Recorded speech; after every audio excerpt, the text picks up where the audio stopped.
Thanks for being with us today, Rachel. Thank you for having me. Sure. Tell us a little bit about, who you are and the work that you do.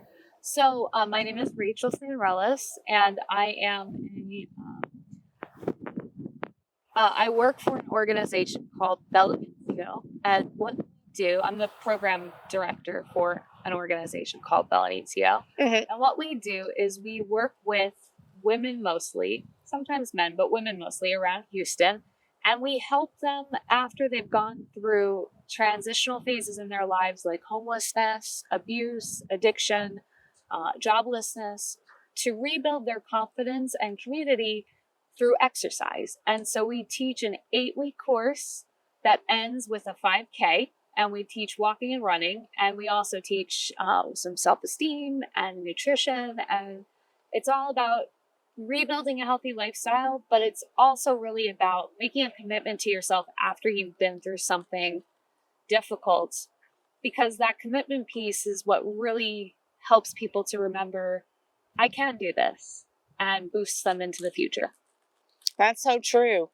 Rachel and I connected because our nonprofits have some similar initiatives. We both support women who have gone through traumatic experiences and help them figure out what life looks like for themselves post-experience, and giving them some positive activities that are meaningful and can help them move forward.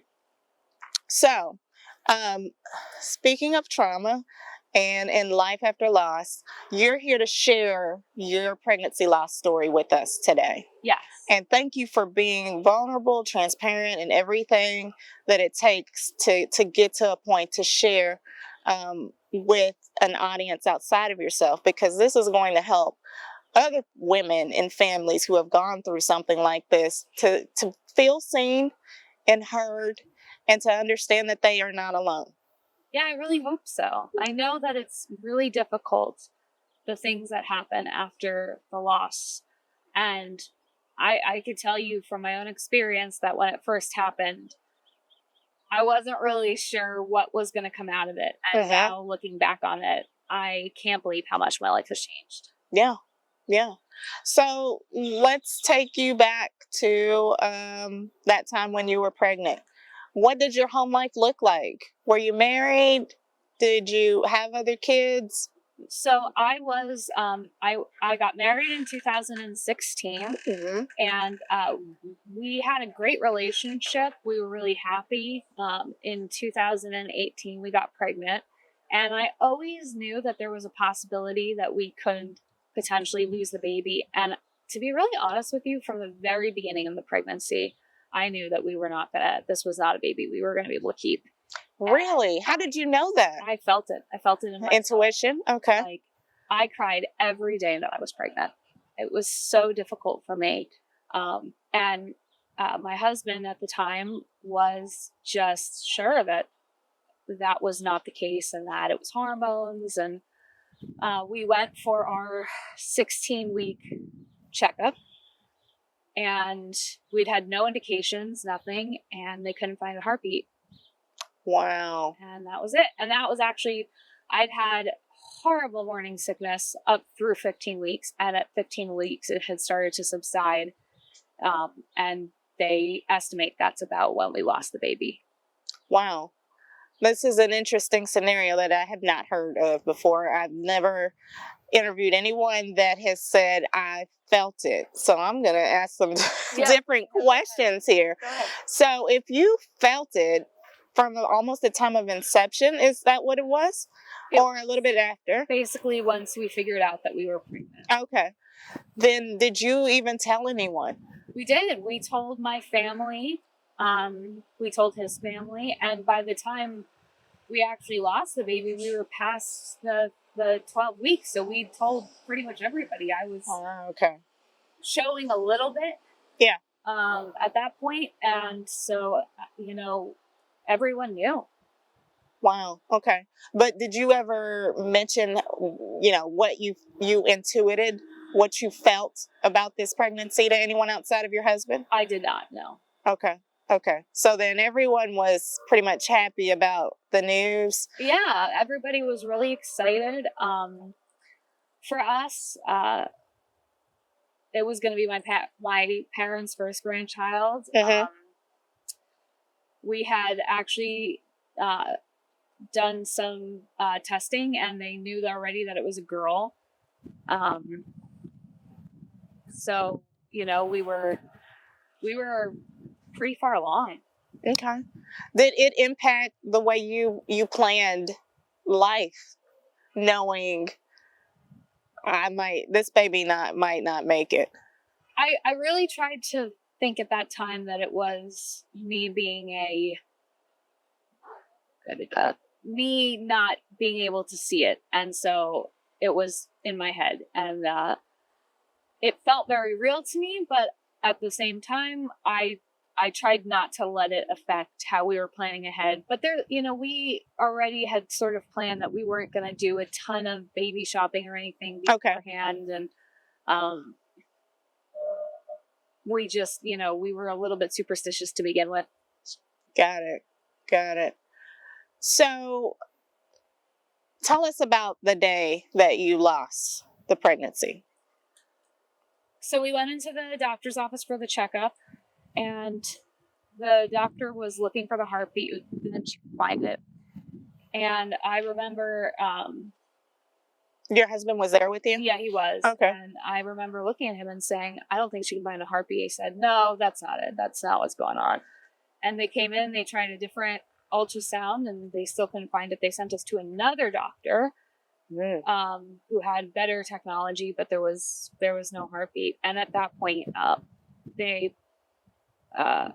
sent us to another doctor to go through the next steps, because the doctor that I was seeing didn't actually, they kind of gave us two options. They said I could, because of how far along we were, that I could either give birth, but it would be probably a 36-hour labor. Oh my. Or I could have a DNC procedure. But they didn't do those procedures. My doctor didn't perform those procedures. And so they sent us to a partner doctor.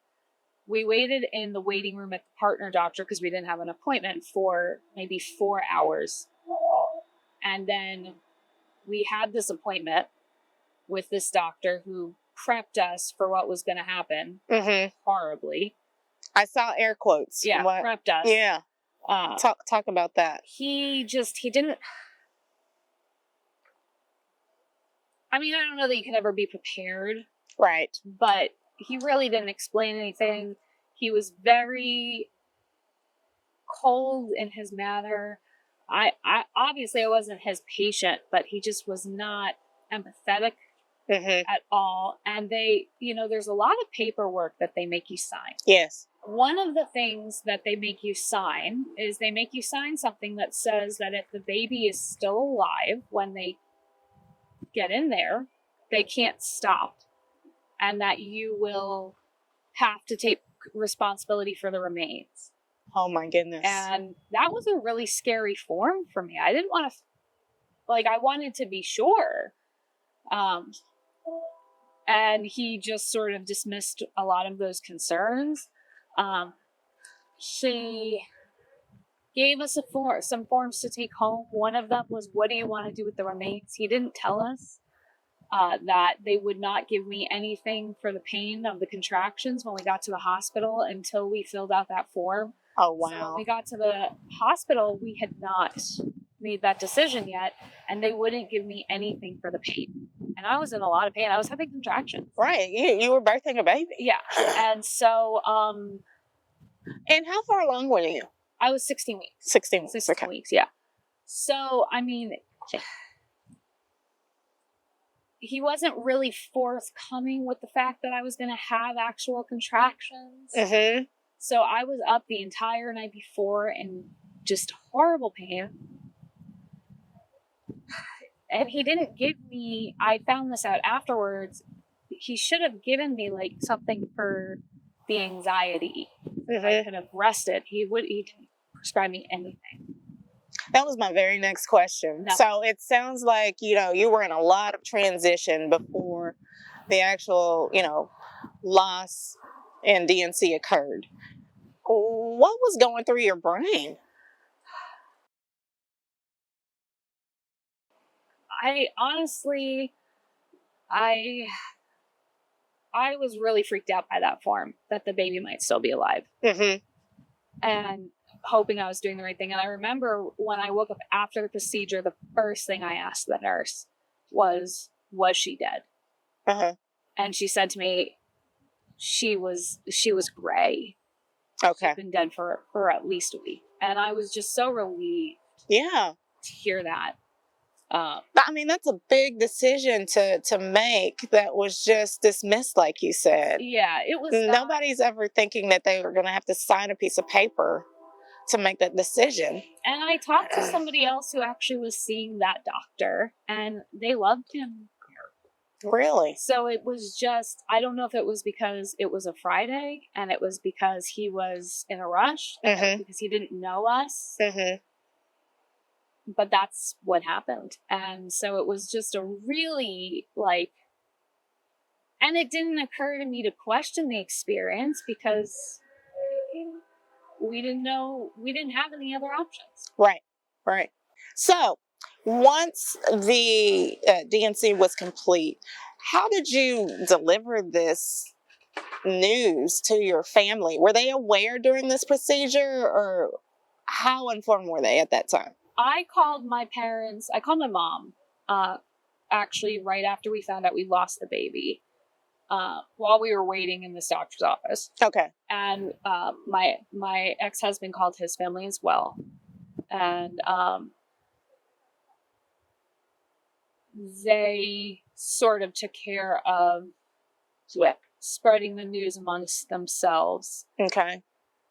How did you feel about that? Like, did you want them to tell other people, or I mean, you had a lot going on at that time. Maybe that wasn't something you processed then in the moment. No, I mean, honestly, that was a big relief for me because I did not want to be the person who needed to tell everybody what had happened. Okay. And, later on, all these people came out of the woodwork who were like, oh, I'm so sorry. I'm so sorry. And I really felt a lot of resentment towards those people because I was like, you didn't celebrate with us when we were pregnant.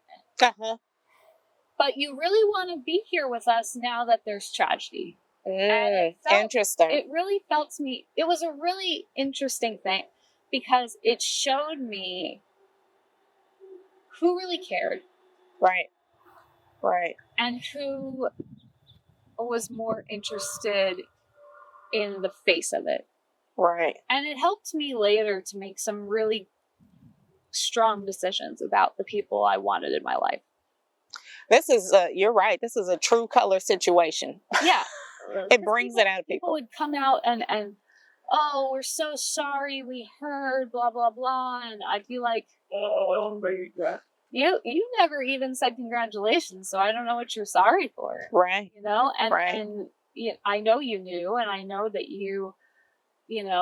there was a woman who was friends with my mom and from my church at the time who didn't want to throw a baby shower for me, even though I at the time was running the youth program, was doing a whole bunch of other stuff for the church. But then as soon as we lost the baby, she wanted to call me. And I said to my mom, tell her I do not want to talk to her. You don't want to celebrate with me, then I don't want to mourn with you. I'm sorry. It just doesn't feel authentic. No, it wasn't authentic. It was...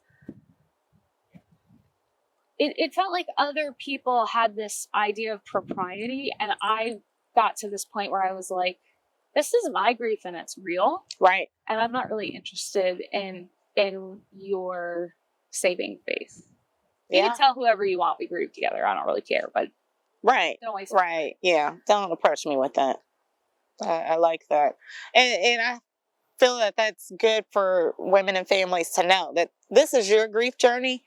You get to deal with it as you choose. Well, and the other thing that was really, really difficult for me, and especially in my situation, my ex-husband took it very hard. And it eventually ended up breaking up our marriage because he just couldn't talk about it. He couldn't communicate. He really mourned and he couldn't move past it. And for me, these people would come up to me and they'd be like, wow, this must be so hard on you. Did they acknowledge his feelings? No, first of all. A lot of people were like, he might as well have not been in the room. But also, I didn't feel that way. I didn't feel like it was the end of my world all the time. I didn't feel this constant sense of like my world is over. And I felt bad about myself for feeling that way. I didn't feel that way. And people kept telling me how I should feel. And so there was grief and there was definitely sadness for this child that we lost, but there were other feelings too. And there were days when I felt normal and then people would come up to me and they'd be like, are you really sad today? And I'm like, now I am. Like, who are you to tell me what to feel? Right. You know? It wasn't, but there were also people who, like, for the 2 weeks when I couldn't go to work, I had a friend who bought me a computer game from podcasters that we really loved. I had friends who bought me books. I had friends who checked in with me every day, who sent me jokes and memes. And those were the people who were in my life all the time. And they were the people I knew really cared. And I couldn't have gotten through without them. Absolutely. So talk about more about how did you move forward? You mentioned, you didn't have as much grief as people expected you to, but did you ever, see a therapist to process your feelings or talk to others about how you were feeling during those downtimes? Well, it's interesting because I maybe didn't have the grief that people expected me to have about this. But what I did have was a lot of compounded grief from other things in my life that I had never dealt with. Oh. And I also have a hormone disorder. Okay. And what this experience really prompted me to do was to go deal with it. Yeah. And I started seeing a new doctor, and that doctor started to get my hormones under control. I used to be 260 pounds. What, Rachel? 260 pounds. And first off, congratulations for losing the weight. I'm going to be really honest with you. The only thing that changed was that I got you dealt with the hormones under control. Okay. So that's the first thing. But the other thing that really changed for me was that she said to me, you need to go see a grief counselor. Yes. And I did. And I said to the grief counselor, I just can't, I feel like I'm failing at everything now. Constant little failures, stupid little failures. And she said to me, it's because your entire life, you've always been the type of person who's done what you needed to do and then moved on. Done what you needed to do and then moved on. And she said, you can't move on from grief. It's going to be your companion for the rest of your life. So you need to learn to live with it. And she really helped me see. And the best way I could describe it to you is if you've ever seen the movie Deadpool. It might be Deadpool. I have not, but I'm sure our audience has. I suck at watching movies. Anyway, there's this scene in one of the Deadpool movies where the girlfriend dies and she's behind this like foggy veil, and he's trying to reach her and he can't reach behind the foggy veil. Okay. And everything he sees is behind. He sees her, but everything is behind this foggy veil. And I was living my life up till that point from behind the foggy veil. Wow. And what I really needed to do was just take it down. Yeah. And start experiencing it. And that took a long time. It was really difficult. I had to go back and deal with a lot of things that I had never dealt with before. But I also got to experience them. I've never gotten to do that before either. And that was really amazing and really difficult. And that was what really separated me from my ex-husband was I was moving on and he wasn't. Yeah. And so I started to become, I had always sort of been this take charge person. I had always been the kind of person who was very private, and I had always been the kind of person who just sort of did what I was supposed to do. And I started to become more the kind of person who was still take charge, but was also a little bit more open and was going to say yes to experiences. That is so empowering.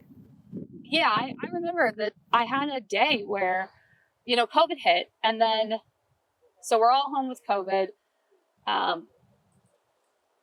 and we're sitting there. I was talking to some of my friends, and at this point, I had already started to make big changes in my life. I had been working at the same place for like 11 years, and I didn't like it. And so it was a retail store, and I just changed locations. And I loved it.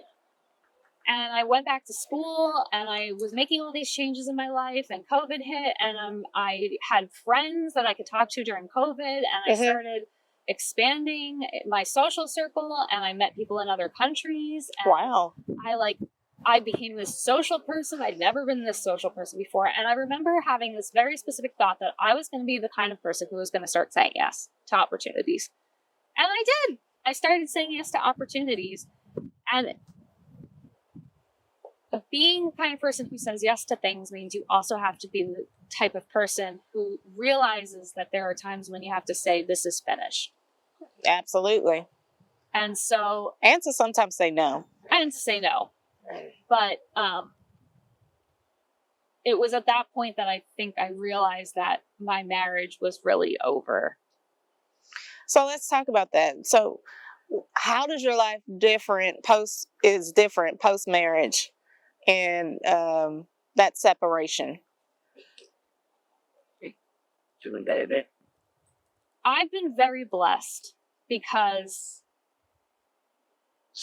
we were separated, and I met somebody long distance. I was living in New Jersey. I met somebody here in Texas. Okay. And we had a long distance relationship for a year. Okay. And then I moved out here to Houston, and now we're still together. And I really believe that he is my forever person. And that's been an incredible change for me. Incredibly different relationship. A lot of open and honest communication. A lot of willingness to talk about the future, and potentially the hope for a future family. Yeah. You also have meaningful work now too. And I have meaningful work. Yeah, I did finish my degree. Yes. Congratulations. Part of my journey was that I actually moved out because my ex and I were living together while we were separated, and we decided it was time for us to split ways. And I moved in with my best friend in New Jersey and her family, and she has 3 kids, and she and her husband, they're amazing, and their kids are amazing. And so being part of her family, I was there for 6 months, was really healing for me. Nice. She had a 4-month-old baby at the time when I moved in, and I got to be there and be part of his life. And that was really healing for me. That's great. A lot of women might have felt triggered by that, but that does not seem like it was anywhere near your spirit and your soul at that time. No, I really, honestly, I love being around babies. I love other people's babies. I just think that this has really taught me how precious life is. Right. And how hard it can be to really have a baby, and that, we are all miracles. We are all miracles, and just to be grateful. Yeah. If there was any advice you could give for a lost mom and a lost dad that's going through this right now, what would it be? What would you say to them? Communicate. Talk to each other about how you feel, and don't be afraid to tell each other the things that you think are stupid, the things that you think maybe you've been feeling for too long. You haven't. All of those feelings are valid, and these things that you're feeling, you can't move past them if you can't share them. That's so true. And then the other thing is to just find your own way to commemorate your loved one, your little baby, you know? How did you commemorate your loss? Oh, all right, so I'm a big nerd. And It's who we are. it's just ran all over my face. If you can tell by now, I don't know what to tell you. But I'm a big nerd, and I really like role-playing games like Dungeons and Dragons and Pathfinder. And actually, that's how I met my partner. Okay. But I supported a Kickstarter for a Dungeons and Dragons book called Professor Gilroy's Guide to Fae. And part of that support was that for my donation, they designed a character after my specifications, so for my daughter, and they kind of worked with me on the art and stuff. And then they also, I didn't know they were going to do this was a surprise, but they put a dedication on the page that says, actually I can show it to you because I have the PDF.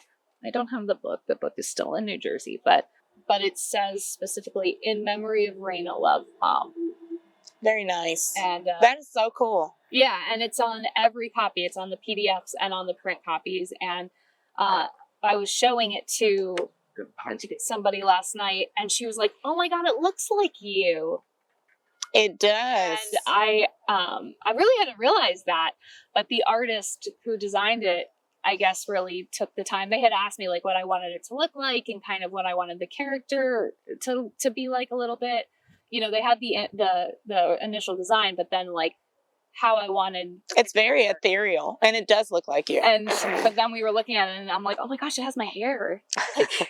So that's amazing. Yeah, it's really cool, and it's out there, you know, and so everybody who buys that book will see that dedication. And that's my little piece of the world for her. And I also dedicated a tree in Israel, because I have, I'm Jewish, and so, by birth. And, so that's what we do for loved ones. So I recommend doing things like that. I recommend finding a way to commemorate the people that you've lost, and this is a person that you've lost. Yeah. Yeah, I can speak to that being very healing too. I got a tattoo. For years I'd wanted a tattoo and never knew what. And then the moment I decided to commemorate the losses in that way, I knew exactly what I wanted. And I think that's the key, is when you find the thing that is going to be the right thing, it'll feel really good. Yeah. It feels really good. Absolutely. That's great advice. Thank you for your time today, Rachel. Thank you for being so open, honest, transparent. Again, this is going to help a lot of people down the line. And, you know, we're bringing awareness to pregnancy loss so that no woman or man has to feel alone when it happens to them. Pregnancy loss is something that's common, and not enough people are talking about it. So we're going to change that. Thanks for helping us change that. Well, thank you.